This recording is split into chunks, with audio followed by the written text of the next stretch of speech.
ყველას ვინც გადაწყვიტეთ რომ პირველ საათამდეც დარჩეთ ჩვენს არხზე. დღეს რა თქმა უნდა ჩვენ გთავაზობთ არაერთ თემას, მათ შორის მიხეილ კობახიძის ფილმების რეტროსპექტივას, რომელიც დაიწყო, ასევე სად გაიხსენეს თანამედროვე ელექტროაკუსტიკურ მუსიკაში მოღვაწე პირველი ქართველი ქალები და ვინც ცემდა შიშის ზარს კუკიელებს. ასევე რომელი მაღაზიები ამარაგებდნენ ყვავილებით თბილისის ბოტანიკურ ბაღს 19 საუკუნის მიწურულს. მოკლედ როგორც ხვდებით ჩვენი გუნდი დღეს პირველამდე წარმოგიდგენთ. სამყარო 8126 მეტრის სიმაღლიდან ქართველმა მთამსვლელებმა პაკისტანის მთათა სისტემის მწვერვალ ნანგა პარბატზე პირველად დადგეს ფეხი. რთული ექსპედიციის დეტალებს სამშობლოში ახლახანს დაბრუნებული მთამსვლელები გიორგი ტეფნაძე და არჩილ ბადრიაშვილი გვიყვებიან. პროტესტის მუდმივი სიმბოლო, სტატუს ოსტატის ინიციატივა, რომელმაც ოკუპირებული საქართველოს გამოსახულება უკვე 100-ზე მეტი ადამიანის სხეულის ნაწილად აქცია. ანტისაოკუპაციო პროტესტის ახალი ფორმა ნახეთ პირველამდე.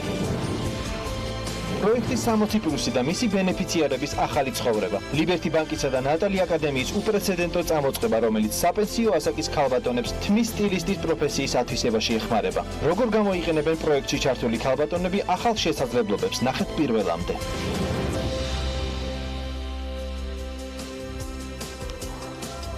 უშავად ჩვენი გადაცემა სპეციალურად გიმზადეთ რეპორტაჟს, სადაც აქამდე აუთვისებელი ტურისტული ადგილები და საქართველოს ახალი ღირსშესანიშნაობები უნდა წარმოგიდგინოთ. მანამდე ამ თემას ეხმაურება ჩვენი გადაცემის Facebook გვერდით გიორგი მონავატისაშვილი. გეტყვით ახლა პოსტის შინაარსს. მოგესალმებით მაყურებლებო, გილოცავთ პარასკევის ბრწყინვალე დღესასწაულს. დღევანდელი თემა არის ჩვენი Facebook-ის თემა არის საქართველოს კურორტები. კერძოდ, თქვენი აზრით, რომელია ყველაზე კეთილმოწყობილი საზაფხულო კურორტი საქართველოში. ზაფხული მოვიდა, ხალხი გაიკრიფა და ორშაბათს ჩვენი გუნდიც გასული არის, ესე იგი, სხვა კურორტებში და აგროვებენ მასალას, რომ ორშაბათს შემოგთავაზოთ და იქნებ ცოტათი მაინც დაგეხმარონ გადაწყვეტაში, სად გაატაროთ ეს ზაფხული. მადლობა, შემოგიერთებით ცოტა ხანში. მანამდე მიხეილ კობახიძის ფილმების კინოჩვენებები კინოაკადემიის წითელ დარბაზში დაიწყო. კინოაკადემიამ 2019 წელი რეჟისორის 80 წლის იუბილესთან დაკავშირებით მიხეილ კობახიძის წლად გამოაცხადა. მისი ფილმების ხილვას მსურველები ყოველ ხუთშაბათს შეძლებენ. რეტროსპექტივის გარდა კინოაკადემიის ჟურნალის პირველი ნომერიც მიხეილ კობახიძეს მიეძღვნება. შეგახსენებთ, რომ რეჟისორის მიერ გადაღებული პირველი სადიპლომო ფილმი 8 ნახევარი საბჭოთა ცენზურამ საბჭოურ ნაწარმოებად მიიჩნია და მოსკოვში გაგზავნამდე გაანადგურა.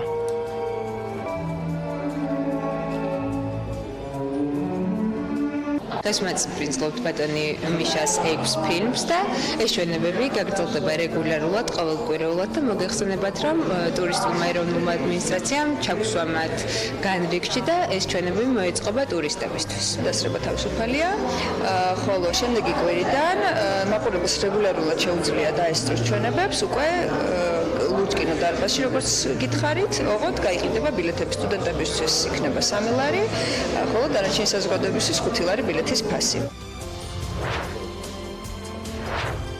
ჩვენ ერთნავში ვართ. სტრატეგიული კვლევისა და განვითარების ცენტრის კამპანია გრძელდება. სოციალურ ქსელში კამპანიის ფარგლებში ახალი ვიდეორგული გავრცელდა. მის კონცეფციაზე კომპანია Metro Production-მა იმუშავა. კლიპის ავტორები საზოგადოებას ძალადობრივი ექსტრემიზმის, რადიკალიზაციისა და ტერორიზმის წინააღმდეგ ბრძოლისკენ მოუწოდებენ. იდეის გადმოსაცემად გადამღებმა ჯგუფმა ექსტრემალური სიტუაცია შეარჩია და ნავში, რომელიც საქართველოს ასოციაციას იწვევს, 6 სრულიად განსხვავებული ადამიანი ჩასვა. გადაღებები 2 თვის განმავლობაში მიმდინარეობდა. საზოგადოების გაერთიანების მიზნით წამოწყებული კამპანია ჩვენ ერთნავში ვართ.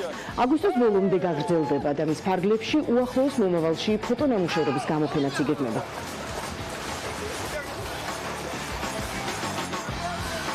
ეს რომ რადიკალური პოზიციების გარეშე ერთობლივ თავარი ამოცანა და იდეა ამ კონცეფციის და შესაბამისად ვიდეო კამპანიის არის ის, რომ მიუხედავად იმისა, რომ არსებობს რადიკალურად განსხვავებული იდეოლოგიის მქონე ჯგუფები, დაპირისპირება და ძალადობა არ არის, ესე ვთქვათ, გამოსავალი, განსაკუთრებით ძალადობის ელემენტი და ჩვენ ესე პოზიტიურად ვეცადეთ, რომ გვეპოვნა ის საერთო გადაკვეთის წერტილი, რომელიც დროსაც ჩვენ შეიძლება ჯგუფები გარკვეულწილად მშვიდობიან თანაცხოვრებდეს და ეს ვთქვათ, ნავი ამ შემთხვევაში ჩვენ ერთ ნავში ვართ. ასოცირდება, რომ ჩვენ ერთი სახელმწიფოს მოქალაქეები ვართ. მგონია რომ ძალიან თემატური არის ეხლა ის რომ ჩვენ ყველა ერთნავში ვზივართ და პირველ რიგში ძალიან საპასუხისმგებლო და საინტერესო იყო ჩვენთვის ესეთი არასტანდარტული პროექტის გაკეთება, სწორი ადამიანების შერჩევა, სწორი ლოკაციების შერჩევა და სწორი გადაღების ფორმის შერჩევა, რომ ადამიანებს გონებოდათ, რომ ნამდვილად ექსპერიმენტში იღებენ მონაწილეობას. ფორს მაჟორის დროს ადამიანი ყველაზე მეტად მობილიზებულია და ფიქრობს მხოლოდ აქვს ერთი მიზანი და მიისწრაფის მაგისკენ და როდესაც თანამოაზრე ყავს გვერდით, ცდილობს რომ მასთან შეჯგუფდეს და ზუსტად ეგ მინდოდა გვეჩვენებინა საზოგადოებისთვის, რომ როდესაც ქვეყანა სჭირდება, მაგ დროს უნდა დავიწყოთ ყველამ გაუგებარი რაღაც აზრები და ერთი მთავარი მიზნისთვის უნდა ვიაროთ. ბიონსემ ფილმ მეფელომის ერთ-ერთი საუნდტრეკი გამოაქვეყნა. სიმღერა იმ ალბომის შემადგენლობაშია, რომელიც 19 ივლისს იხილავს დღის სინათლეს, თუმცა მომღერალმა გადაწყვიტა ფილმით შთაგონებული კომპოზიცია სახელწოდებით სული ერთგული ფანებისთვის რამდენიმე დღით ადრე გაეზიარებინა. ბიონსეს თქმით, მეფელომის საუნდტრეკების კრებულში სხვადასხვა ჟანრის სიმღერა შევა, მათი უმეტესობა აფრიკელ არტისტებთან კოლაბორაციის შედეგია. მომღერალი მეფელომის რემეიკში ფილმის ერთ-ერთ მთავარ პერსონაჟს, ნალას ახმოვანებს.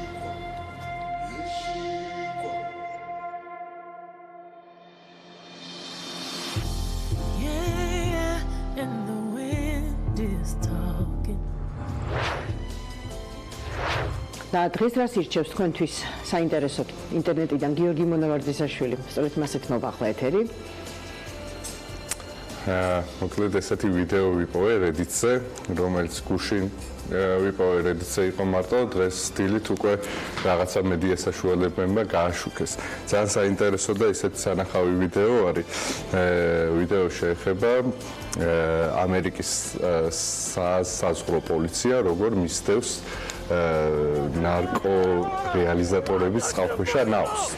ეს ნახევრად წყალქვეშა ნავი არის. ანუ თავიდან ვიფიქრე რომ მეთქი რატო არ ჩაყვინთ ამ წყალქვეშა ნავმა და ისე არ გაიქცათ, რომ თუმცა ეგეთი წყალქვეშა ნავი არის, რომ ბოლომდე არ ყვინთავს, თუმცა ეს ზედაპირზეც კარგად არ ჩანს. და რაღაც სამხრეთ ამერიკის ჯერ არ ვიცით ზუსტად რომელი ქვეყნიდან არის. და რა შეუგებია გადააყენე? გადააყენე. ოპელი ვერ გევიგე. საკმაოდ ისეთ სერიოზული ნადავლი შეხვდათ საბოლოო ჯამში პოლიციელებს. 7000 კილოგრამი კოკაინი იყო დატვირთული ამ გემზე და 500 მილიონი დოლარის ღირებულების საქონელი. შეგახსენებთ, რომ ეს მეთოდი იყო პაბლო ესკობარის ერთ-ერთი საყვარელი მეთოდი და პაბლო ესკობარზე ახან ვახსენეთ მეორე ამბავს. გადატანის ნარკოტიკების? ხო, ტრაფიკ გადატანის. მოკლედ, შემდეგი ნიუსი არის ცოტა ესეთი უცნაური და ბევრი სასაცილო დეტალით გავსავსე თემა. ესე იგი, პაბლო ესკობარის ძმა, სახელით ამოვიწოდა ვიღაცა ესკობარი, უჩივის ელონ მასკს, თუ განიხილავს, რომ უჩივლოს ელონ მასკი საავტორო უფლებებზე. ესე იგი, ელონ მასკს აქვს ერთი ესეთი კომპანია The Boring Company, ანუ ქართულად მოსაწყენი კომპანია. ხო და ეს კომპანია, ამ კომპანიის ძირითადი საქმიანობა არის Hyperloop. ხო, გემახსოვრება ეს ხო. და კიდევ წყალქვეშა, მიწისქვეშა, ისინი რა ქვია, გზები რა და ანუ ამ ძალიან ისეთი რთული პროექტებია ორივე და ძალიან დროში გაწერილი და შესაბამისად ამ კომპანიას რელევანტურობა არ დაუკარგოს, ეს ჩემი ანალიზია რა თქმა უნდა. ესეთი რაღაც სასაცილო რაღაცებს აკეთებს ხოლმე ზოგჯერ და ერთი ესეთი სასაცილო პროდუქტი იყო ეს ცეცხლსარტყორცნი. არ ვიცი, ანუ ეგ ვაფშე რატო არის ლეგალური ამერიკაში? არ ვიცი, მაგრამ 20000 წელი ეს ცეცხლსარტყორცნი გაყიდა Boring Company-მ და პაბლო ესკობარი იძახის, რომ ზუსტად წინა წელსო იყო ჩამოსული თუ 2 წლის წინო მასკიო ჩემთან და ეს ცეცხლსარტყორცნი ნახაო და აქედან გადაიღო. მოკლედ ეგეთი უცნაური ამბავი არის, ანუ eBay-ზე იყიდება, ეხლაც შეგიძლიათ იყიდოთ, ანუ თვითონ რაოდენობა ამოწურული არის 20000 ცეცხლსარტყორცნი გაყიდა. გაყიდა boring კომპანიამ და ეხლა რაღაც ორჯერ უფრო $500 ყიდა და $1000 eBay-ზე შეგიძლიათ რომ იყიდოთ. თუმცა საქართველოში როგორ ჩამოიტანთ არ ვიცი. ხო, ეს დავა როგორ დაიწყება, როგორ დასრულდება, ამის პროგნოზი ძალიან ძნელია. ეხლა მე მესმის შენთვის დაგიბრუნდებით ცოტა ხანში, თუმცა რა თქმა უნდა გთხოვ რომ შენ ჩაერთო ეხლა ამ პროცესში, იმიტომ რომ ახლა რეკლამაზე გავიდეთ, ვიდრე რეკლამის შემდეგ ჩვენ ქართულ მთასვლელებს წარმოგიდგენთ, რომლებმაც ახალი 8000-იანი სიმაღლე აიღეს.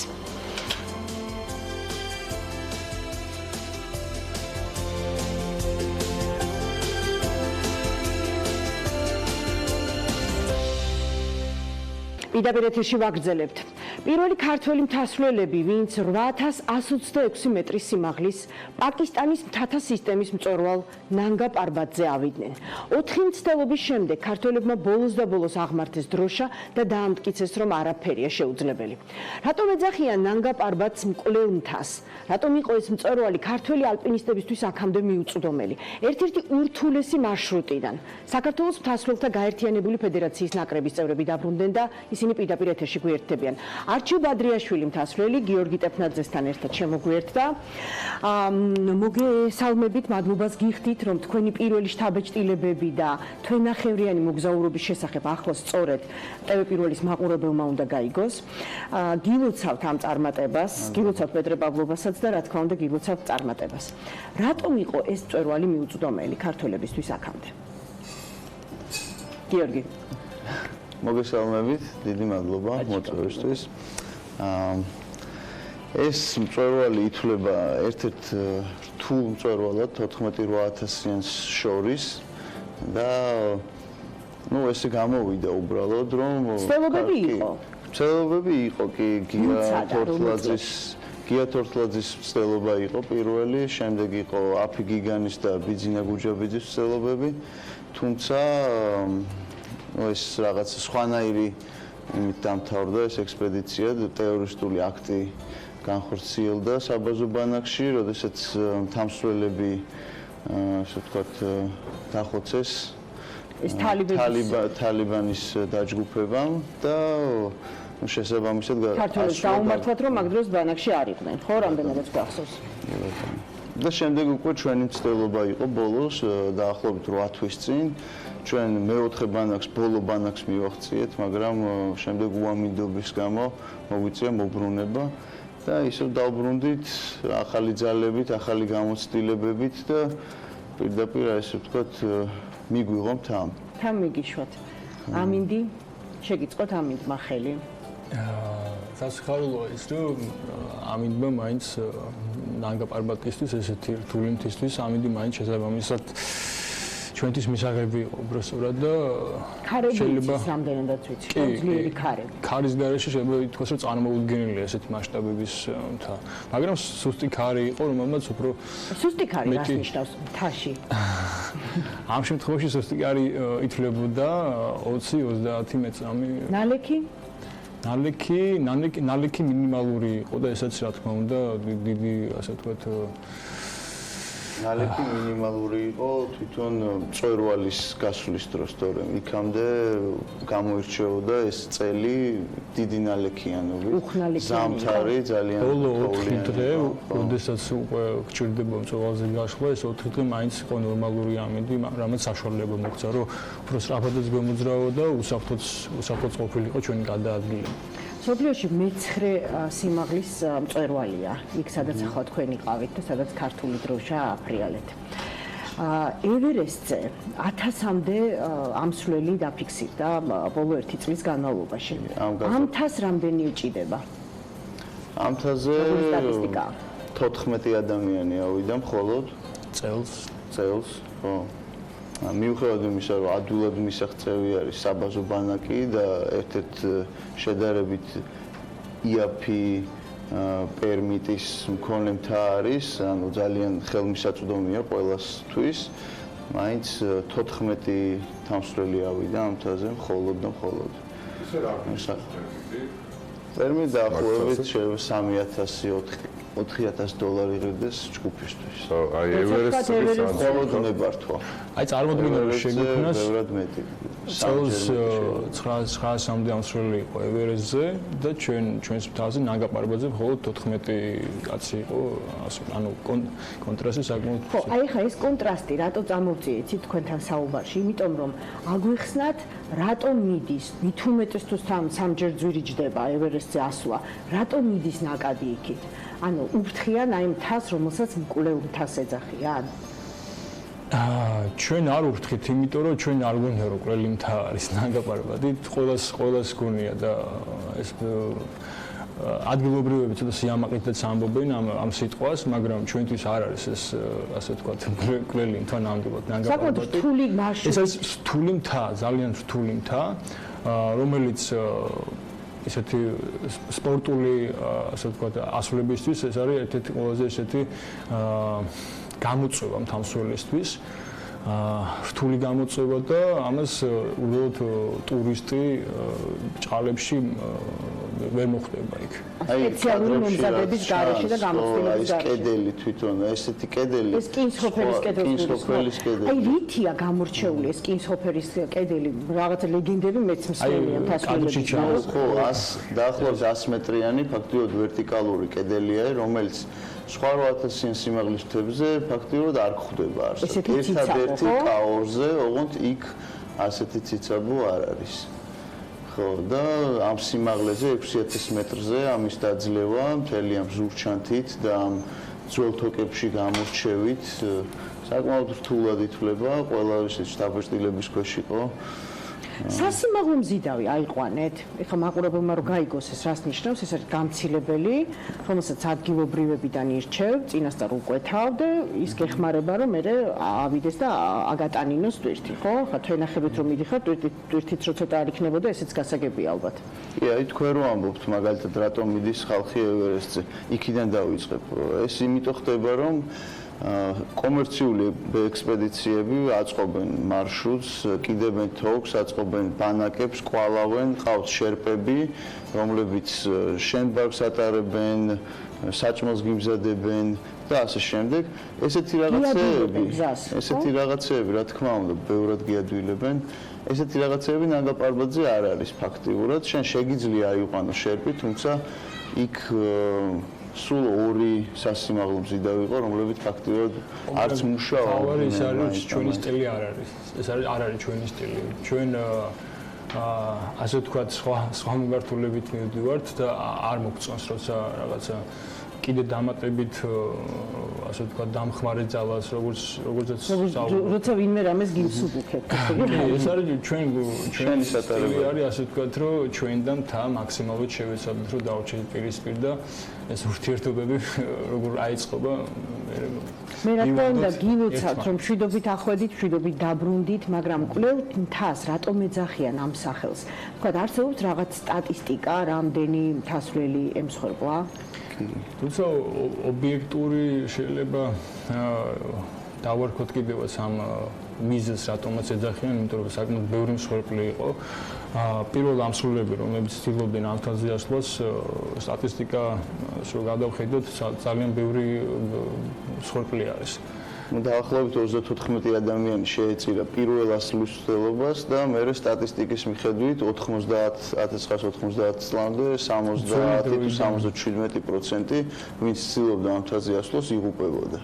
რაც ესეთი კატასტროფული მაჩვენებელია და დღეს ეს ასე არ არის, თუმცა ამ ზამთარს უკვე იყო მსხვერპლი, ორი ძალიან ძლიერი მთამსვლელი დაიღუპა. ხო, სამწუხაროდ ესე მოხდა. ჩვენ მათი კვალიც ვნახეთ და რაღაც თითქოს იქვე იყვნენ ესენიც და ამიტომაც ვერ ვიტყვით, რომ თქვათ აზრს მოკლებულია ის, რომ ეს მთა მართლაც ძალიან სახიფათო არ არის. რამდენი ადამიანი ადიოდით ერთად? აი ვინ კვალავდა მაგალითად გზას?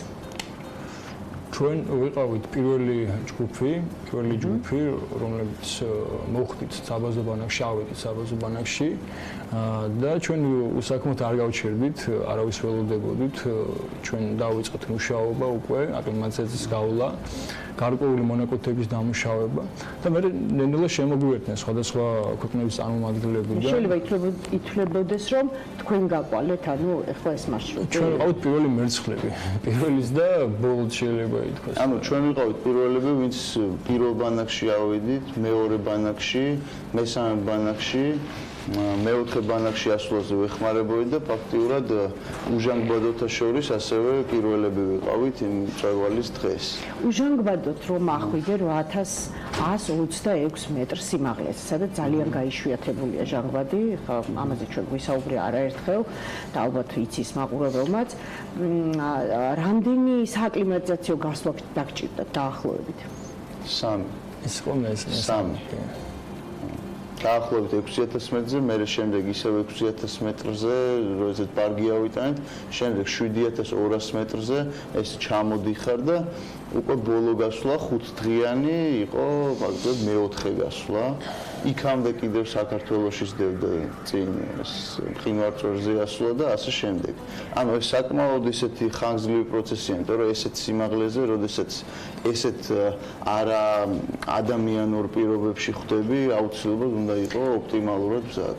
პირდაპირ არ ხვდები, აქ ეტაპობრივად გადიხარ ამ პროცესს. ჩვენ კავკასიონზე გავიარეთ ეს მოსამზადებელი, მე ჩავედით განსხვავებულ მონაკვეთებზე მოვძებნეთ რაღაცა სიმაღლე აგვეწია და ეს ეტაპობრივად ავიწიეთ ზევით და მივაღწიეთ ჩვენს. თქვენი ასვლა შხარაზე აღნიშნული იყო როგორც ერთ-ერთ ყველაზე გამორჩეულ ასვლად და გამორჩეულ მარშრუტად. აი ეს გამოცდილება გაიხსენეთ ახლა თქვენ, ხო და ერთ-ერთი შხარა, რომელიც მინდა იცოდეს მაყურებელმა, არჩილ მამა თქვენი ზურა ძალიან ბევრისთვის არის ცნობილი როგორც ისეთი მარტო ამსვლელი პიონერი ერთ-ერთი ქართული ალპინიზმის ისტორიაში. თქვენ პროფესიით ხართ ექიმი. აი ეს გამოცდილება დედაც რამდენადაც ვიცი, ექიმად ყოფილა ხო მთაზე ბანაკში, არაერთხელ თანრიგოსანი იყო, ბიძაც. თქვენც ექიმი ხართ. წარსულში ყოველ შემთხვევაში დამთავრებული გაქვთ სამედიცინო უნივერსიტეტი. აი, საინტერესოა სიმაღლის დაავადების შემსწრეთ უყოფილ ხართ. ან თქვენს ჯგუფში როდესმე თუ ვინმე შეუწუხებია ეს სიმაღლის გამო, რა შევლინდება და რაში შეუძლია ასეთ დროს ექიმს დაეხმაროს დასრულს? კი, მართალია, ხო, რაც თქვით და მედიცინას რაც შეეხება, თაში მე მგონი ძალიან ესეთი საჭიროებო თემა არის. სასურველია ძალიან და იშვიათია, როდესაც ექიმი ასევე გადის მთაში და ადის სიმაღლეებზე და შეუძლია თქვა იქ დაეხმაროს. თვითონ სასიმაღლო მედიცინა რაღაცა განსაკუთრებულ სირთულეებთან არ არის დაკავშირებული, იმიტომ რომ არ შეგიძლია ისეთი манипуляციის ჩატარება. გარში რაც გაგვიგია, ხო, ეს სიმაღლის დაავადება. რა შევლინდება, რა ემართება ადამიანს? გონების დაბინდვა ემართება ალბათ ყველაზე ესეთი ცუდი, დანარჩენი არის სიმპტომატიკა ფიზიკური, გულისრევა, თავბრუსხვევა, კოორდინაციის დაკარგვა. ასე დროს თავარი არის სიმაღლის დაგდება, რაც შეიძლება ქვემოთ ჩამოსვლა და ასევე არის მედიკამენტები, ჰორმონული, მაგალითად დექსამეტაზონი, რომელიც გამოიყენება ალპინიზმში და ну, ეგეც კიდე ცალკე თემა არის იმ ექსტრემალურ პირობებში, როგორ შეიძლება თქვა ამ დექსამეტაზონის სხეულში შეყვანა ვენაში ნემსის გაკეთება. ბოლო შეკითხვა, თქვენ ნახევარი როცა მთაში მიდიხარ, ალბათ ძალიან ძნელია გათვალო ის რაოდენობა საკვების, არ ვიცი, წყლის, თქვა ბუნებრივი აირის და რომელიც დატომებულ მდგომარეობაში მე გაქვთ იმისთვის რომ რაღაც შეაცხელოთ. ეს მარაგი გათვლილი ყოველთვის მიყვებათ ხოლმე ბოლომდე. ჩვენ შემთხვევაში ზოგადად მასშტაბობაში საინტერესო ისაა, რომ მოითხოვს შენ არა მარტო რაღაცა სპეციალური უნარების შეძენას, რომ რაღაცა ფიზიკურად მოემზადო ან რაღაცა კლდოვანი მასშტაბი გარო. შენ უნდა იყო კარგი მენეჯერი მაგალითად, აი კვებას რაც შეეხება, გათვალო, კარგი ბუღალტერიც უნდა იყოს შემთხვევაში. გაყვათ ბოლომდე საქმე, ამის თქმა მინდოდა. კი. თუმცა შეიძლება გავიხსენოთ ეგეთები, სადაც არ გაყოლ ბოლომდე საგზარი, მაგალითად შხარაზე. ჩვენ შემთხვევაში, ჩვენ ზოგადად მასშტაბებში საინტერესო ისაა, რომ მოითხოვს შენ არა მარტო რაღაცა სპეციალური უნარების შეძენას, რომ რაღაცა ფიზიკურად მოემზადო ან რაღაცა კლდოვანი მასშტაბი გარო. შენ უნდა იყო კარგი მენეჯერი მაგალითად, აი კვებას რაც შეეხება, გათვალო, კარგი ბუღალტერიც უნდა იყოს შემთხვევაში. თუმცა შეიძლება გავიხსენოთ ეგეთები, სადაც არ გაყოლ ბოლომდე საგზარი, მაგალითად შხარაზე. როდესაც ბოლო 3 დღე, 13 დღე ვიყავით თაზე და ბოლო 3 დღე როგორ ვამბობთ 90-იანები ქონდა. 90-იანები ქონდა ნამდვილად. წყალი არც. არც წყალი, არც გაზი, ხო, ფაქტიურად აღარც შუქი, აღარც საჭმელი. მაგრამ წვევალიდან დაბრუნებულები ესეთი დიდი ენერგიით აღსავსე ჯანმრთელად და სასალამათად მოვახერხეთ დაბრუნება. დიდი მადლობა რომ ჩვენთან მოხვედით და ჩვენს მაყურებელს ვამბეთ ახალი ქართველებისთვის ახალი მწვერვალის დალაშქრის თაობაზე.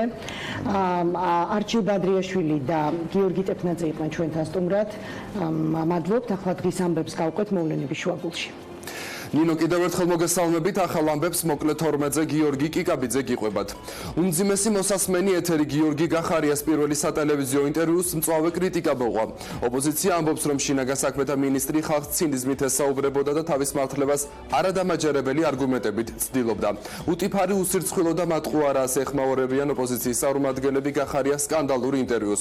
ოპოზიცია კიდევ ერთხელ დარწმუნდა, რომ გიორგი გახარია დამნაშავეა და მან თანამდებობის დატოვებასთან ერთად პასუხი კანონის წინაშე უნდა აგოს. რაც შეეხება ქართულ ოცნებას, მმართველი გუნდი არც ამ ინტერვიუს შემდეგ ფიქრობს, რომ გახარია უნდა წავიდეს. უშიშროების საბჭოს დივანი 2 საათის მანძილზე ფაქტიურად ატყუებდა საზოგადოებას და რაც თავარია, რამდენიმე ვერსიას თავაზობდა მას ყვილის. ხან საუბრობდა აუცილებელ მოგერიებაზე, ხან საუბრობდა პარლამენტში შეჭრის თავიდან აცილებაზე, ხან საუბრობდა სახელმწიფო გადატრიალებაზე. რაღაცა ერთ ვერსიაზე რო შეთანხმდეს მთავრობა და გახარიამ ამ ვერსიაზე ისაუბროს, შეიძლება არ ვიცი, ცოტა ნაკლებად დამაბნეველი იყოს საზოგადოებისთვის. ამში ჩვენ ვნახეთ მატყუარა შინაგან საქმეთა მინისტრი, რომელმაც ძალიან ბევრი ტყუილი თქვა პირდაპირ ეთერში, ტყუილები, რომლებიც არის ადვილად გადამოწმებადი. მან იცნობა, როდესაც თქვა, რომ მაგალითად ოპოზიცია იცოდა გავრილოვის შემოქმედის შესახებ ადრე და ამჟამად არაფერი არ თქვა, რამდენიმე ბრიფინგის სახით გავაფრთხილეთ, რომ არ შემოუშვათ ქვეყანაში. და რაც მთავარია, მან იცნობა, როდესაც თქვა, რომ მისთვის თანამდებობაზე დარჩენა არის პასუხისმგებლობის აღება. ეს არის ზუსტად პირიქით ბატონო გახარია, მისი წასვლა არის პასუხისმგებლობის აღება და მას მოუწევს წასვლა პოლიტიკური პასუხისმგებლობა და შეიძლება სამართლებრივი პასუხისმგებლობა. ვფიქრობ, ბატონი გახარიას გუშინდელმა ინტერვიუ ძალიან ბევრ კითხვას გასცა პასუხი და მგონია, რომ ასეთი ტიპის დისკუსიები მნიშვნელოვანი არის, რომ საზოგადოებისთვის სხვადასხვა აქტუალურ კითხვებს გაეცეს პასუხი, მით უფრო თუ გავიხსენებთ იმ ძალიან სამწუხარო მოვლენებს, რომლებიც განვითარდა ჩვენს ქვეყანაში. მინისტრი პასუხისმგებლობას საკუთარ თავზე იღებს და ამბობს, რომ ბრძანება პირადად მან გასცა. გავეცი ის ბრძანება, რომ პოლიციას გამოეყენებინა სპეციალური საშუალებები, რომლებიც კანონმდებლობით არის აბსოლუტურად სრულად გაწერილი. განაცხადა მინისტრმა. გარდა ამისა, ძალოვანი მინისტრი ამბობს, რომ შესაძლოა ერთ-ერთი შეცდომა ისიც იყო, რომ ბრძანება მომიტინგეების დასვლაზე უფრო ადრე არ გასცა. გახარიას თქმით, ივანიშვილი იზიარებს პოზიციას, რომ ძალის გამოყენება ლეგიტიმური და პროპორციული იყო. როდესაც გაიცა ბრძანება არანაირი სპეციალური საშუალებების გამოყენება 10 საათის შემდგომ. ეს გრძელდებოდა დაახლოებით 2 საათს. ანუ ეს უკვე მეორე ბრძანება. რა თქმა უნდა, არა, ეს უკვე ხდება სიტყვიერად. სიტყვიერად. რა თქმა უნდა, ეს უკვე ხდება თქვენი სიტყვი. რა თქმა უნდა, მე უკვე იქ ვიყავი. როდესაც ეს ყველაფერი დაიძაბა და გახდა ძალადობრივი. მაშინ იყო განკარგულება, რომ არანაირი სპეციალური საშუალებების გამოყენება არ უნდა მომხდარიყო. შეიძლება ეს იყო ჩემი ყველაზე დიდი შეცდომა. შეიძლება არ უნდა მიგვეყანა იმ მდგომარეობამდე, რომ ჩვენი პოლიციისგან გაეტაცათ 300-ზე მეტი ფარი და გაეტაცათ მასაში 30 პოლიციელი. შეიძლება განკარგულება და ბრძანება სპეციალური საშუალებების გამოყენების თაობაზე გასაცემი იყო ცოტა უფრო ადრე. გიორგი გახარია ამბობს, რომ რამდენიმე ქვეყნის ელჩთან ერთად 20 ივნისს პარლამენტის შენობიდან აკვირდებოდა მოვლენებს. ვინ მიიყვანა დიპლომატების საკანონმდებლო ორგანოში უცნობია. თემაზე საგარეო საქმეთა მინისტრის მოადგილეს 2 განცხადების გაკეთება მოუწია. თავდაპირველად ჟურნალისტებმა ვლადიმერ კონსტანტინიდიმ თქვა, რომ პირველად ესმის, რომ ვინმემ 20 ივნისს ელჩები პარლამენტში მიიყვანა, მისივე განმარტებით საგარეო უწყების ეგიდით მსგავსი გადაწყვეტილება არავის მიუღია. რომლებმაც რომელი ელჩები ვერ დაგიდასტურებთ ამ ინფორმაციას პირველად ესმის, რომ ვინმე მობილიზაცია გაუკეთა ელჩებს და პარლამენტის შენობაში მიიყვანა. ასეთი რამ ჩვენი უწყების დაგიდით, ამას ვერ დაგიდასტურებთ. გიორგი გახარია ვერ გეტყვი. გავიგე, კითხვა გავიგე, კარგად, არ არის საჭირო გამეორება, ვერ გიდასტურებ, არ გიდასტურებთ ამ ინფორმაციას. ამ განცხადების შემდეგ საგარეო საქმეთა სამინისტროს წარმომადგენელმა დამაზუსტებელი კომენტარი გააკეთა.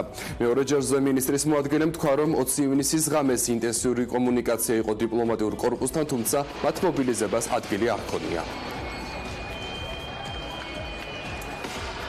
პროცესში ინტენსიური კომუნიკაცია იყო ელჩებთან, დიპლომატიურ კორპუსთან, ჩვენი უწყების, ისევე როგორც სხვა უწყებების, მაგრამ თუ თქვენ გულისხმობთ ფიზიკურ კომუნიკაციას, ფიზიკურ მობილიზაციას, ფიზიკური მობილიზაცია ბუნებრივია არ ყოფილა, იმიტომ რომ ამის აუცილებლად ჩვენი მხრიდან რომ ჩვენ მოგვეწვია ეს ადამიანები, ასეთი რაღაც არ ყოფილა, მაგრამ თვითონ თავიანთი ინტერესი გამოხატეს დიპლომატიური კორპუსის წარმომადგენლებმა და ისინი იმყოფებოდნენ პარლამენტში, ვერ დაგიდასტურებ ზუსტად ახლა რომელი ელჩი იმყოფებოდა, მაგრამ დიპკორპუსის წარმომადგენლები იმყოფებოდნენ. გიორგი გახარიას ინტერვიუს გამოიხმაურნენ მოშიმშილეები, ის ადამიანები, რომლებიც პარლამენტის წინ უკვე რამდენიმე კვირაა შიმშილობენ, აცხადებენ, რომ მინისტრმა თანამდებობა დაუყოვნებლივ უნდა დატოვოს, რადგან მას აღარ აქვს მორალური უფლება ქვეყნის პირველი პოლიციელის სტატუსი ჰქონდეს. ხელისუფლება პროტესტის უკიდურესი ფორმას ამას არ იმჩნევს, თუმცა ეხლა ეს არ არის მთავარი. მთავარია, რაც ვიხილეთ გუშინ. საქართველოს აღარ ყავს შინაგან საქმეთა მინისტრი. გუშინ გიორგი გახარია ბოლომდე გაშიშვლდა. ის არის კუთხეში მიმწყდეული მხდალი ბანდიტი, რომელიც საკუთარი ტყავის გადასარჩენად და პოსტის შესანარჩუნებლად მზადაა და აანონსებს, რომ ქვეყანაში დაიწყებს რეპრესიებს და ამავდროულად გაწირავს პოლიციელებს. ძვირფასო პოლიციელებო, არ დაემორჩილოთ ამ ფსიქოპატის უკანონო ბრძანებებს. ჩვენ გვინდა ასევე მოუწოდოთ საქართველოს პროკურატურას. ამ ერთხელ მაინც გამოიჩინეთ გამბედაობა და ნუ მოიქცევით მხდლურად და ამ საქმეზე იმუშავეთ არა ისე როგორც გახარია გავალეთ, არამედ მოიქეცით რეალურად ისე როგორც კანონი ამას მოითხოვს. ის უნდა გადადგეს, ის აუცილებლად გადადგება, მოუწოდეთ ასევე ბიძინა ივანიშვილს, რომ გადააყენოს. თუ მას უნდა რომ ამ ქვეყანაში მისი ადგილი იყოს ხვალ და ზეგ, ეს ფსიქოპატი მოაშოროს შინაგან საქმეთა სამინისტროს. ასეთ იყო ამ დროისთვის განვითარებული მოვლენები. დღის ამბები პირდაპირ ეთერში ზუსტად 13 საათზე ეთუნა ინსკრიბულთან ერთად დაბრუნდება. ამ დრომდე გეთიშებით მხოლოდ და მხოლოდ 1992 წელს მინდა გადავინაცვლოთ დროში მოგზაურობის საშუალებას ჩვენ გვაძლევს ეროვნული ბიბლიოთეკის ციფრული მატიანე და 92 წელს მოქალაქეები წნორი თბილისის მიმართულებით მატარებლის გრაფიკს აპროტესტებენ. თურმე თბილისიდან ისე დროს გადიოდა, რომ წნორში ჩასულ მგზავრებს საზოგადოებრივი ტრანსპორტი აღარ ხვდებოდათ და მთელ ღამეს რკინიგზის სადგურში ათენებდნენ.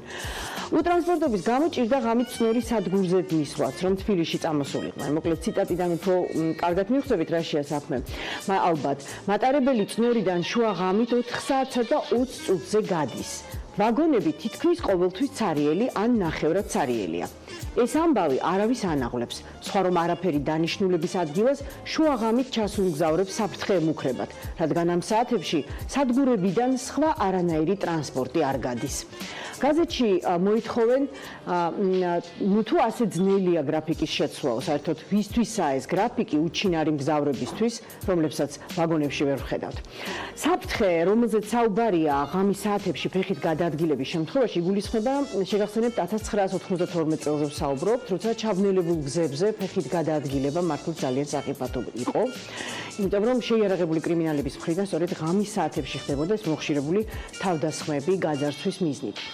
ისე კი გულდასაწყვეტია, რომ კახეთისკენ თითქმის 35 წელია აღარ დადის სამგზავრო მატარებელი. აღდგენის შემთხვევაში გზა სრულიად ახლიდან უნდა გაიყვანონ, რაც რამდენიმე ასეულ მილიონიან ბიუჯეტს უკავშირდება და ამაზე ჟელობაც კი უტოპიურია ალბათ დღეს ჩვენს დროში. დღეს ინტერნეტი გვაძლევს საშუალებას სხვადასხვა სანახაობების შესახებ ფლობდეთ ინფორმაციას სოციალური ქსელი ღონისძიებების ფართო არჩევანს გვთავაზობს ყოველდღიურად და ალბათ თქვენთვის ძალიან ძნელი წარმოსადგენი იქნებოდა, რომ ოდესმე სადმე შეგვხვდებოდათ განცხადება სანახაობის შესახებ, სადაც არც მეტი არც ნაკლები კაქტუსის ყვავილის გაშლაზე დაგვატიჟებდნენ. 1890 წლის გაზეთ ივერიის ივლისის ნომერში მკითხველს იმ ღამით ერთ-ერთ ბაღში ეპატიჟებიან. ციტატას გთავაზობთ, ამაღამ ბატონ ვარშეს ბაღში უნდა გაიშალოს კაქტუსის ყვავილი, რომელსაც ღამის დედოფალას უწოდებენ. ეს სცენარი იმითაა საყურადღებო, რომ ყვავილი 7 წელიწადში ერთხელ გამოაქვს და ამ ყვავილის კოკორმა გაშლა ღამით იცის. კოკორი გაშლას საღამოს საათიდან დაიწყებს, ღამის 11 საათზე სულ გაიშლება, 2 საათი გაფორჩქნული იქნება და ნაშვაღამებს უკვე დაჭკნება. ციტატის დასასრული. ყვავილობის საათობრივად გაწერილი გრაფიკი მართლაც ძალიან გეუცნაურად ალბათ თქვენს, მაგრამ ვფიქრობ, ეს უფრო დიდ ინტერესს გაუჩენდა თბილისელებს და ბაღის მეპატრონეებიც კარგად ხვდებოდნენ ამას. ვარშის ბაღი, სადღაც მიხაილის, აღმაშენებლის გამზირთან მდებარეობდა ალბათ, რადგან ამავე პროსპექტზე ვინმე ვარშე მინა კარლოვნას ჰქონდა ყვავილების მაღაზია, რომელიც მცენარეებით სხვათა შორის თბილისის ბოტანიკურ ბაღს ამარაგებდა.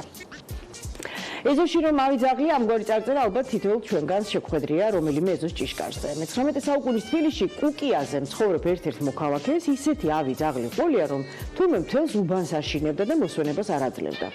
1885 წელს დიდი და ავიძაღლის გამო შეწუხებული მოქალაქეები ქალაქის თვითმმართველობას სპეციალური განცხადებით მიმართავენ, რომ ძაღლთა პატრონს რამე მოუხერხონ და კუკიელები მშვიდად გადაადგილდებოდნენ. ამონარიდი მინდა გაგაცნოთ, ანდრეევის ქუჩაზე ნაგულისხმევია დღევანდელი ჩუბინაშვილის ქუჩა, კუკიაში გავა არ შეიძლება. ერთ ამ ქუჩაზე მაცხოვრებელს დიდი ძაღლი ყავს, რომელიც კაც არ ატარებს ამ ქუჩაზე. გაივლის თუ არა ვინმე, სულ ეზოდან ღობეზე ხტება და საშინელ დღეში აგდებს გამვლელებს. თურმე შეშინებული მოქალაქეები იმასაც ხუმრობდნენ, ძლივს არაბთა საუკუნოვანი ბატონობისგან დააღწია თავი თბილისმა და ახლა ამ ძაღლმა დაგვადეო ფეხებზე ბორკილები. წერს ძველი პრესა, რომლის ყოველდღიურ ქრონიკას გთავაზობთ ყოველთვის პირველამდე.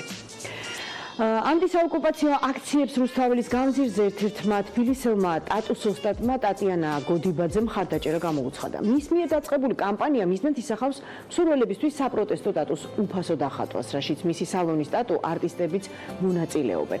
საქართველოს უკვე 50-მდე მოქალაქეს აქვს ტატუ. საქართველოს რუკა წითლად მონიშნული ოკუპირებული ტერიტორიებით და წარწერით მე საქართველოდან ვარ და ჩემი ქვეყანა რუსეთის მიერ არის ოკუპირებული. მსურველთა რაოდენობა 500-მდე გაიზარდა რიგში, ჩვენი კორესპონდენტი ლევან ლომიძე დგას.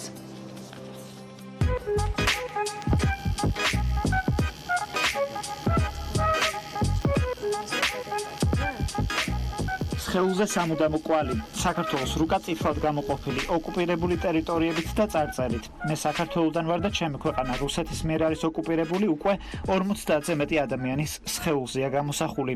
კამპანია ტატუს ოსტატ ტატიანა გოდიბაძის ინიციატივით დაიწყო. ამ ფორმით მან რუსთაველის გამზირზე მიმდინარე აქციებს გამოუცხადა მხარდაჭერა. სალონის ტატუ არტისტებმა მსურველებს ანტისაოკუპაციო სვირინგი უფასოდ დაახატეს. მე როგორც ტატუ არტისტი, ჩემს პოზიციას ვაფიქსირებ, რომ რუსეთი ოკუპანტია და ჩვენი ქვეყნის 20% აქვს ოკუპირებული. საერთოდ არ ველოდი, რომ ამხელა გამოხმაურება ექნებოდა ამ კამპანიას. ჩემთვის დიდი პატივია ამ ტატუს გაკეთება. ეს ტატუ ჩემთვის სიმბოლოა იმ გზის, რაც გამოვიარეთ და რომელსაც ახლაც გავდივართ. იმედია მალე მოგვეწევს წითელი ხაზების მოშორება. 3 წლის ასაკიდან ხატავს.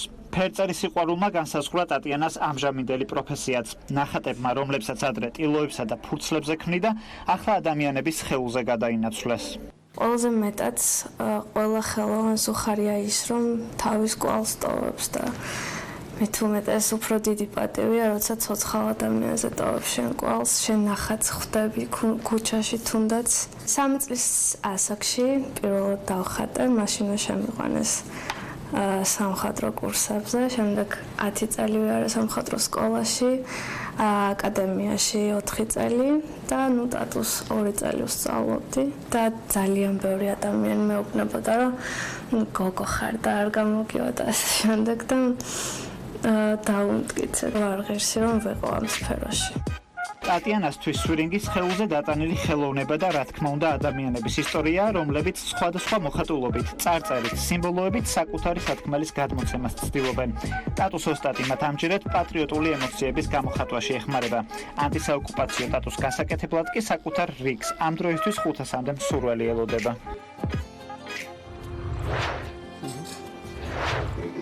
უფრო მეტად კომფორტულად რომ იგრძნოთ თავი ფეხსაცმლის შეძენის წინ. ახალი აპლიკაციის შესახებ გიორგი მონავარდისაშვილი აგრძელებს ჩვენს გადაცემას. გიორგი, როგორ გამიადვილებს ეს აპლიკაცია ფეხსაცმლის შეძენის პროცესს?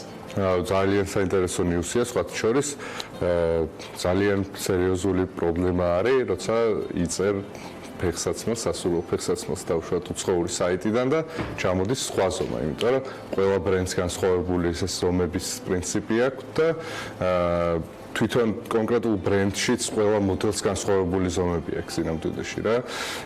Nike, მაგალითად Nike-ის ეს იყო რა ქვია, კონფერენციაზე იყო Next Web-ის კონფერენციაზე და ეს ტექნოლოგია წარმოადგინა Nike-ის ერთ-ერთმა უფროსმა, არის ზუსტად სახელი და გვარი.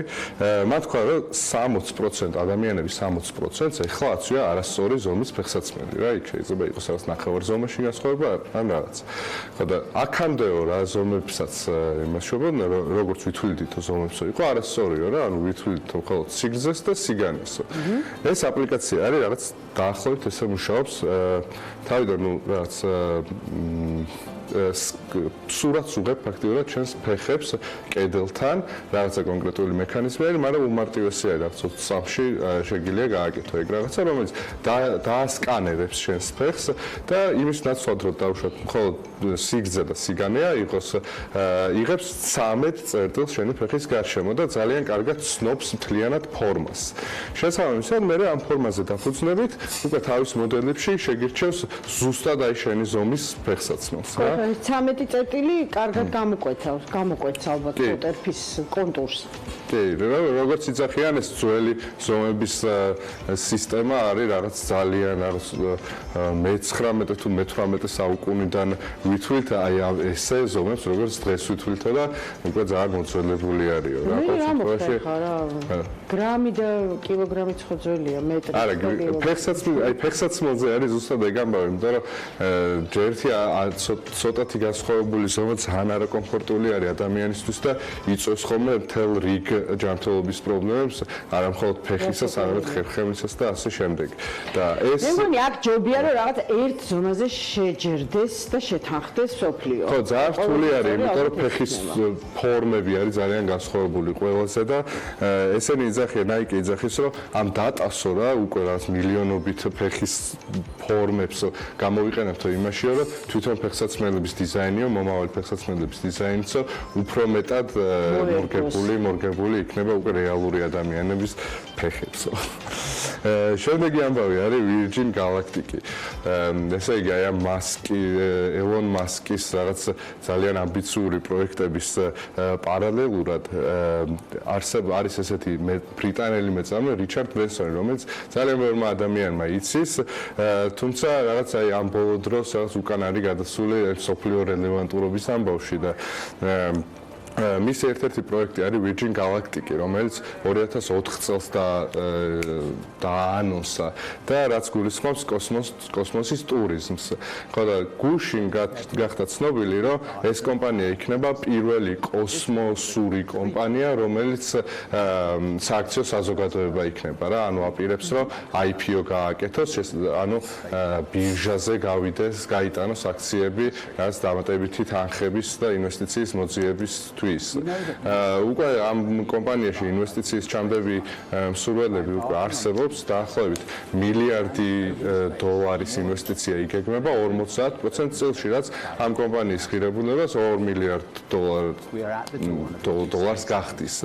2004 წლიდან იგეგმება ამ კომპანიის გაკეთება ჯერჯერობით, მხოლოდ ერთი სატესტო ფრენა იყო, როცა ტურისტი წაიყვანეს იმაში, რა ქვია, კოსმოსში და ცოტა ეს უარყოფითი ფიდბექიც არის, რომ ამ კომპანიას ჯერ არ დაუწყია საქმიანობა, 15 წელია იწყებს და არ დაუწყია და ვიღაცები უკვე მილიარდს დებენ ამაში. თუმცა ანუ იმის გათვალისწინებით, რომ ზოგადად კოსმოსური ტურიზმის და კოსმოსის გამოყენებით თუნდაც დედამიწაზე გადაადგილების ეს პოტენციალი უფრო და უფრო ხელშესახები ხდება, მაგალითად მასკს რო აქვს ესეთი პროექტი, რომ თვითმფრინავის მაგალითად კოსმოსი რაკეტით უნდა გადავიდეთ და რაც შესაძლებელს ქმნის, რომ მაგალითად ევროპიდან ამერიკაში ნაცვლად 12 საათისა, რომელიც სჭირდება იმას თვითფრინავს, შეუძლია საათნახევარში აღმოჩნდე.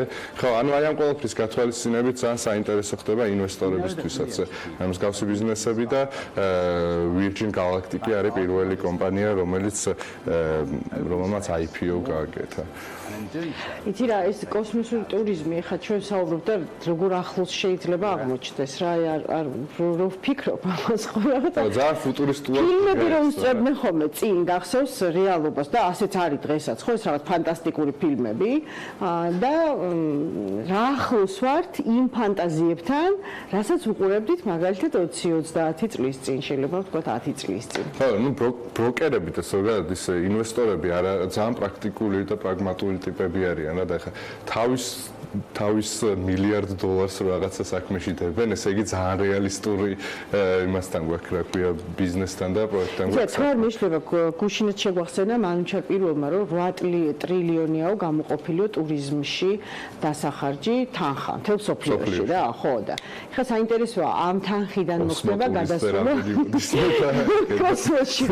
ჩვენ აქ ხმელეთზე და ზღვაში ტურიზმის გავითარებაზე ვიბრძვით და მოზიდვაზე ვფიქრობ და ხალხი უკვე Spend your summer in cosmos. ეგრე იქნება ახლა. შეგახსენებთ ხო, აი ზუსტად ამ თემას ეხმიანება ჩვენი პოსტით საქართველოს კურორტებზე, იაქტიურად ჩვენს Facebook გვერდზე აღმოვაჩინოთ რაღაც საინტერესო და კეთილმოწყობილი კურორტები. შემდეგი ამბავი, ეს ცოტა მაშინებს ზოგადად ეს ტექნოლოგია, deepfake-ი ეგრეთ წოდებული, ქართულად არ ვიცი როგორ გადმოვთარგმნო. Deepfake-ი არის ტექნოლოგია, რომელიც რამდენიმე წლის წინ დაიწყეს. ეს არის ტექნოლოგია, რომელიც მოკლედ ადამიანების სახეების მანიპულირებას აკეთებს და ხმაზე რა, შესაბამისად, აი ვიდეოში უფრო კარგად გამოჩნდება. ეს არის ფილმი ნათება, Shining-ი, რომელშიც ჯეკ ნიკოლსონი თამაშობს და არა ჯიმ კერი და ვიღაცა ადამიანმა გადაწყვიტა ეს კინო deepfake ტექნოლოგიის გამოყენებით ჯეკ ნიკოლსონის მეგრად ჯიმ კერი ჩაესვა მთავარ როლში. და ძალიან საინტერესო არის. ეს არის აი ეს ვიდეო, რომელიც ახლა ჩანს, არის წინა წლის საკუთარ აგვისტოში გაკეთებული ვიდეო და ძალიან კარგად ესე იგი ჩანს რა პრინციპში გამოაჩვენა. მიხვდები რომ ეს ნამდვილი ობამა არ არის ეკრანზე რა. თუმცა აი ამ deepfake-ის ტექნოლოგიას ახასიათებს ძალიან სწრაფი განვითარება რა. ანუ თუ დაუშვათ წინა წელს ისე აკეთებდნენ რომ მაინც და მაინც იცნობოდა ეს სახე, წელს უკვე ფაქტიურად აღარ იცნობა და მომავალში აი საერთოდ არეული იქნება და ძალიან გაგვიჭირდება გავარჩიოთ ეს გაყალბებული ვიდეო რეალური ვიდეოსგან, რაც აი ამ ტროლების და fake news ყალბი ინფორმაციების ციებ-ცხელებას კიდევ უფრო რაღაც ახალ ლეველზე გადაეცა. აი ხა წარმოიდგინე რომ ხვალ შეიძლება დასვან ვიღაცა ირმა, რომელიც ინგა გრიგოლიასაი ყივაბარაკებს. ან რავი ნებისმიერი ადამიანი, რომელიც არ ვიცი ჩვენი პოლიტიკოსების სახეს დაადონ მაგალითად და გაუშვან რუსეთში. ფეიკები მე ნახე არა. ხო, ანუ ძალიან სერიოზული გამოწვევა არის სხვა შორის ზოგადად ტროლები და fake news-ები სოფლიოსთვის და ჩვენთვისაც გამოჩნდა რომ ეს სერიოზული გამოწვევა არის. ძალიან დიდი საფრთხე რა ყოველთვის. ქართულ ონლაინ სივრცეში ძალიან ბევრ აი ბოტებს ვაწყდებით, რომლებიც კაცმა არ იცის საიდან მოდიან და ვინ აფინანსებს და ვინ დგას მათ უკან. აი ესეთი პროგრამული უზრუნველყოფები ხო აშკარად ძალიან დიდი საფრთხის წინაშე აყენებს ყველას და განსაკუთრებით მედიას, რომელშიც მნიშვნელოვანია რომ სანდო წყაროს ენდოს ყოველთვის. ახლა კარგი ამბავი გვაქვს იმ სტუდენტებისთვის, გიორგი, ვინც თბილისის უნივერსიტეტებში სწავლობს, მაგრამ ეს უკვე რეკლამის შემდეგ ჩვენს არხზე.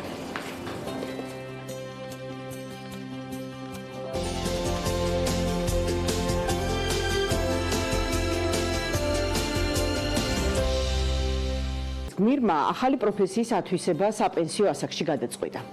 აფხაზეთიდან დევნილ ქალბატონს მალე სერტიფიკატიც ექნება და დასაქმების რეალური შესაძლებლობაც. ყველაფერი კი ლიბერტი ბანკისა და ნატალი აკადემიის უპრეცედენტო პროექტით დაიწყო. სანამ ამ თემაზე სტუმრებით შემოგვიერთდებიან, მიშა ტალახაძის რეპორტაჟი ვნახოთ ჯერ ერთად.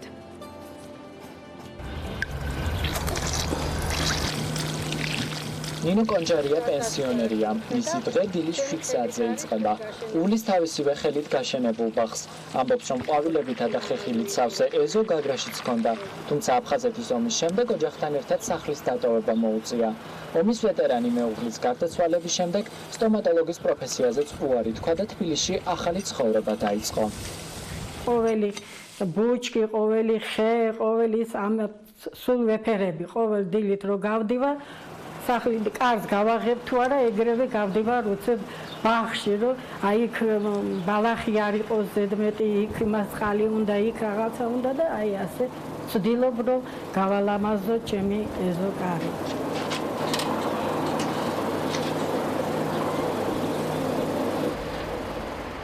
ნინო კონჯარია ლიბერთი ბანკთან ხშირად თანამშრომლობს, თუმცა ამჯერად გადაწყვიტა ლიბერთისა და ნატალი აკადემიის საერთო პროექტის სახელწოდებით 60+-ი თავისი ყოველდღიურობის ნაწილად აქციოს და საკუთარი ხელი ამჯერად თმის ვარცხნილობებს დაატყოს. ძალიან მომწონს, ძალიან საინტერესოა ჩემთვის ამ ხელობის შესწავლა. ძალიან კმაყოფილი ვარ. სტომატოლოგიაც ემსახურება სილამაზეს და ეს სპეციალობა ახლა რასაც მე ვეუფლები, ესეც სილამაზეს ემსახურება. დავიწყოთ პირველი ნაწილიდან. სულ გვაქვს 4 ნაწილი, ხო? მოდით ავიღოთ. პირველი ნაწილი არის ჩოლკას ზონა, ცალკეა, დავამაგროთ საჟიმით. ასაკი მხოლოდ ციფრია, ამას ის ქალბატონებიც ადასტურებენ, რომელთაც მოსწავლეების როლი მოირგეს. ლიბერთი ბანკისა და ნატალი აკადემიის უპრეცედენტო გამოწვევა სიხარულით მიიღეს და სტილისტის პროფესიაში დახელოვნება გადაწყვიტეს. ძალიან დიდი მადლობა ლიბერთი ბანკს, რომ ესეთი კარგი საჩუქარი გავიკეთა პენსიონერებს, თუმცა მე პენსიონერად არ ვთვლი თავს, იმიტომ რომ ძალიან ახალგაზრდა ვარ და ძალიან შემართებით ვარ, ძალიან მომწონს ეს საქმე, სილამაზეს ვემსახურებით, მე ჩემი საქმე ვიპოვე. მე ვაპირებ სალონის გახსნა და ამ სალონს აუცილებლად გავხსნი ოღონდ რეგიონში, მომეცა საშუალება, რომ ჩემი თავი დავაფინანსო. რამხელა სიხარისია, რომ ეს მე წლების მანძილზე არ მქონია ასეთი სიხარული, იმიტომ რომ იყო ძალიან რთული წლები, 90-იანი წლების შრომა რაღაცა და აი უცებ რომ ამ პერიოდში რაღაც გინაცდება რა და ვიღაცა გეხმარება, ხელს გიწვდის. ამაში ძალიან დაგვეხმარა ლიბერთი ბანკი, ძალიან დაგვეხმარა თვითონ ნატალი და რა თქმა უნდა ჩვენი საყვარელი მასწავლებელი. ნატალი აკადემია ლიბერთი ბანკთან ერთად სოციალური პასუხისმგებლობის ფარგლებში 60+-ის მსგავს პროექტებს სამომავლოდაც გააგრძელებს და ქალბატონებს კიდევ ერთხელ შეახსენებს, რომ საკუთარი შესაძლებლობების გადამოწმება არასდროს არის გვიანი. დიახ, ასაკი მხოლოდ ციფრია და ამაში დღეს კიდევ ერთხელ დაგვარწმუნებს ლიბერთი ბანკისა და ნატალი აკადემიის ერთობლივი პროექტი. ნატალია თოლოვარია, ნატალი აკადემიის დამფუძნებელი და აღმასრულებელი დირექტორი, პროექტის 60+-ის მონაწილესთან მარინა ზარანდიასთან ერთად უკვე ჩვენ სტუდიაში შემოგვიერთდა. მოგესალმებით. ჩვენ ნახეთ ახლა რეპორტაჟი ქალბატონ მარინა, პირველში თქვენთან მაქვს შეკითხვა. ამ რეპორტაჟში მხოლოდ მცირე კომენტარი გავიდა თქვენი იმის თაობაზე, რამდენად მაყოფილი ხართ, რომ ამ ასაკში გადაწყვიტეთ დაეუფლოთ ახალ პროფესიას და ამის შანსი მოგეცათ სრულიად უფასოდ. იცით რა, მე მინახავს ესეთი ახალგაზრდებიც კი, რომლებიც აი თვეების განმავლობაში სწავლობენ თმის ვარცხნილობას, მე როგორც კი მოცილდებიან ოსტატს, რაღაცა შიში ეუფლებათ. აი რა გამხნევებთ თქვენ ხო მანამდე თმა არასდროს დაგივარცხნიეთ? პირველ რიგში მაყურებელს მივესალმები, მოგესალმებით ყველას. მადლობა მოწვევისთვის, რა თქმა უნდა. აი თქვენს კითხვას რაც შეეხება, ის მომხნევებს, რომ როდესაც 60 წლის ასაკში შემოდიხარ უკვე ახალგაზრდებში. ჩვენ როცა მივედით აკადემიაში, ახალგაზრდები დახვდნენ იქ და გიყურებენ ჩვეულებრივად. თითქოს ასაკი არ გაქვს. გაძლევენ ხელში რაღაც ხელსაწყოს იმისი ფენია თუ რა გეუბნებიან, აი თქვენ ეს უნდა გააკეთოთ. აი თქვენ ძალიან კარგად გააკეთეთ. აი უკვე იმის იქით რა უნდა ილაპარაკო, როცა არ გძნობ, შვალიდი არ არის, რომ შე რაღაცა ან ბებია ხარ მისი, ან დედა ხარ მისი და აი რაღაცნაირად სითბო და სიყვარული. პროფესიით პროფესიით იურისტი ხარ. კი, პროფესიით იურიდიული არ დავამთავრე, მეორე კურსიდან ვარ გამოსული, რუსეთში ვსწავლობდი, მე დამეღუპა მამა, წამოვედი აქეთ და მივყევი მე ცოტა ხანი ამგზელად ვიმუშავე და მე უკვე ვიყავი წიგნებს უკეთებდი რეალიზაციას წლების განმავლობაში. თქვენი მაღაზია გქონდა? კი, პატარა მცირე მაღაზიაც არ ერქმოდა მას, ბაზარში მქონდა რაღაც პატარა მცირე ბიზნესივით და და რატომ აღარ გაქვს ახლა? არა, უკვე 60 წლის გავხდი, ბიჭი უკვე შულები დიდები არიან, ერთი პატარა აბარებს წელს და უკვე ვიფიქრე. ფული სამუშაოა წიგნების გაყიდვა ბაზარში? არა, წიგნების გაყიდვა ნამდვილად ჩვენ ყველა ხელოვნება თავისებულია, ყველაფერი ხელოვნებაა უკვე. რთულია რა თქმა უნდა, დილით რომ დგები ადრე სიცივეში მიდიხარ, ეს ჩვენ წლები გავიარეთ რთული მაშინ. ეხლა შედარება არ არის, ხო?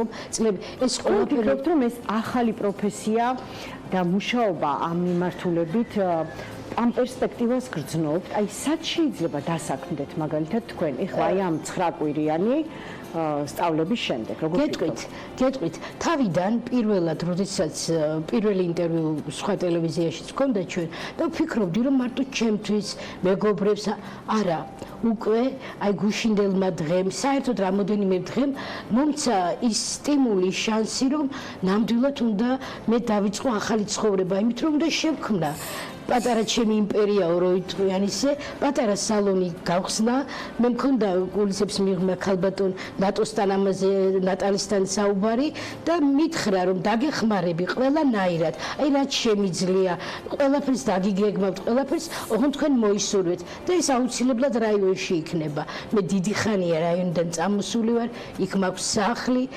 მოცნებობ, ეს არის საჩხერის რაიონი, სოფელი სარეკი, დღე და ღამე ვოცნებობ იმაზე რომ დაუბრუნდე იქ და მინდა რომ იქ ლამაზად ერთ მშვენიერი ლამაზი კუთხე მოვაწყო და ნამდვილად აი ხო გეუბნებით კიდევ ერთხელ მომსახურებით რა თქმა უნდა სოფლებს რაიონის ხალხს ყველაფერი შეიძლება ეს მარტო ჩემთვის კი არა ყველასთვის არის ყველა შეუძლია ქალბატონო ნინო მობრძანდეს მიიღოს ამ პროექტში მონაწილეობა და რაც მთავარია ლომის წვლილი მიუძღვის ქალბატონ ნატალის რომ მას ნამდვილად არ დაეზარა ჩვენ და ყოველდღე ჩვენთან არის. ყოველდღე რაღაცა ახალი სიახლეები შემოდის.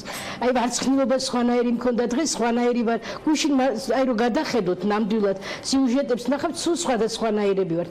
ალბათ იმედი მაქვს ქალბატონო ნატალი დამთავრებამდე სულ სხვანაირი ვიქნებით. როგორ შეხდნენ თქვენი ოჯახის წევრები ამაზე კითხავთ ცოტა ხანში თქვენს ასეთ გადაწყვეტილებას რომ ამ საკში ასე მხნეთ ენერგიულად გადაწყვიტოთ მოსინჯოთ რაღაც ახალი საქმე და საკუთარი შესაძლებლობების რეალიზება მოახდინოთ ახალი მიმართულებით. ქალბატონ ნატალია, უპრეცედენტოდ არის ეს პროექტი ლიბერტი ბანკთან ერთად, მე როგორც ხვდები თქვენ რაღაც სოციალური პასუხისმგებლობა იგრძენით, რომ პროექტში 60+, რომელსაც ახორციელებს ბანკი, ჩართული ადამიანებისთვის შეგექმნათ სივრცე თქვენს აკადემიაში. რომ მათ ისწავლათ 9 კვირის განმავლობაში. რას ეუფლებიან? აი 9 კვირაში რას ასწრებს ადამიანი ისწავლოს თქვენთან? მოგესალმებით, მადლობა მოწვევისთვის. პირველ რიგში მინდა რომ მართლა ხაზი გაუსვა, რომ ეს არის არაჩვეულებრივი პროექტი და მადლობა გადაუხადო მინდა როგორც ლიბერტი ბანკ, ასევე ჩვენს აკადემიას და მასში ყველა თანამშრომელს. ეს ჩვენი 60+-ის ქალბატონები, როგორც ესე ვქვია პროექტს, ამ წუთას ვარცხნილობებს ეუფლებიან და თავიდან ჩვენ გადავწყვიტეთ, რომ ძალიან ესეთი პატარა ჯგუფები შეგვექმნა, ანუ 6 კაციანი ჯგუფები, იმისათვის რომ სრულიად 30 ადამიანზეა ეს საუბარი. რატო საერთო ჯამში 30 ადამიანი, საერთო ჯამში არის 30, ხო? მაგრამ თუ მსმენელი ყავს ხოლმე მინიმუმ 10 ადამიანი, ჩვენ მათთვის 6 ადამიანზე გავაკეთეთ იმისათვის, რომ უფრო მეტი ყურადღება მიგვექცია და უფრო მეტად ყოფილიყვნენ ისინი, ანუ პროფესიონალები პროფესიონალურად ჩართულები. ესე იგი, რაც მნიშვნელოვანია, პრაქტიკას გადიან 70%, ეს არის ერთ-ერთი მნიშვნელოვანი და საერთოდ ჩვენი აკადემიის ერთ-ერთი ძალიან დიდი პლუსია, იმიტომ რომ პრაქტიკული სამუშაო ძალიან დიდ საშუალებას აძლევს, რომ 9 კვირის განმავლობაში მათ უკვე დაეუფლონ არა კვალიფიკაცია აიმაღლონ, არამედ უკვე ნულიდანაც შეძლონ დაუფლება ამა თუ იმ მიმართულებით. ერთ-ერთი მიმართულება ეს არის ვარცხნილობა. ვარცხნილობა, რომელიც დღევანდელ ცხოვრებაში ყველაზე მნიშვნელოვანია ყველა ქალბატონისთვის.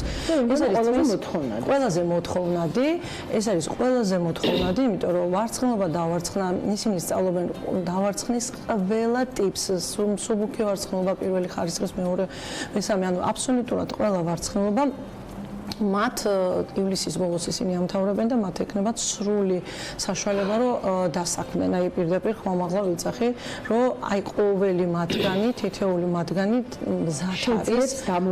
შეძლებს დამოუკიდებლად იმუშაოს. ეს აი პირდაპირ ხაზგასმით უსმევ. იმისათვის, რომ მათ აქვთ პირდაპირ გარდა იმისა, რომ სტიმული, რომ თვითონ თავიანთი შექმნან თავიანთი პატარა ადგილები, ეს კიდე მეტი დამატებითი პლუსია და ჩვენც მაქსიმალურად ვეცდებით, რომ ყველანაირად გველში დავუდგეთ, რახან ავიღეთ ეს პასუხისმგებლობა, ამხელო პასუხისმგებლობა, გვინდა რომ ბოლომდე შევძლოთ, რომ მათ ყველანაირად დავეხმაროთ. ყველაზე მეტად რა გაგიჭირდათ ამ საქმეში? რა თქმა უნდა, ეს ისეთი ხელოვნებაა და ეს ისეთი საქმეა, რომ ყველაფერი გაგვიჭირდა, რა თქმა უნდა, მაგრამ ყავს არაჩვეულებრივი მასწავლებელი, შესანიშნავი პედაგოგი და თანდათან პირველად ალბათ კომპლექსი უფრო ქალბატონო ნინო. უფრო კომპლექსი მქონდა იმისი, რომ რაღაცნაირად გვეშინოდა, შიში მქონდა, მაგრამ ეხლა არა. მგონია რომ იმასაკისავა რაც ის პატარა გოგოები და ყველაფერი გამოგივათ. მე მაინტერესებს თქვენი შვილები და ოჯახი როგორ შეხვდა თქვენს გადაწყვეტილებას, რომ 60 წლის ასაკში ახალი პროფესია დაიწყოთ, იმიტომ რომ ჯერ ერთი მინდა გითხრათ, რომ 60 წელი არაფერი არ არის ისეთი. მეორე ძალიან კარგად პირიქით ისე გავუხარდათ, ისე რომ არ ვიცი რა, უფრო ხალისი, უფრო რაღაცა სხვა გეგმა დაისახა ოჯახში, თითქოს ახალი ოჯახი შეიქმნა სახში. უშინ მეუღლის დაბადების დღე მქონდა, მინდა რომ აქედან მოულოცო მას, მშვიდობა, სიხარული უსურვო და უკვე სხვა გეგმა დავსახეთ. აი ნამდვილად ქალბატონო ნატალი მართლა მინდა გითხრათ, რომ სხვა გეგმა დაისახა ამ პროექტის შესახებ. ეს პროექტი გამოცხადდა ინტერნეტის საშუალებით. დავრეკეთ თქვენ ინტერნეტ მომხმარებელი კი, დამთავრებული მაქვს ესეც Liberty Bank-ს ამისთვის მადლობა. ესეც აი ეს სპეციალურად შევისწავლეთ კურსები, გავიარეთ ინტერნეტის მოხმარების კურსები.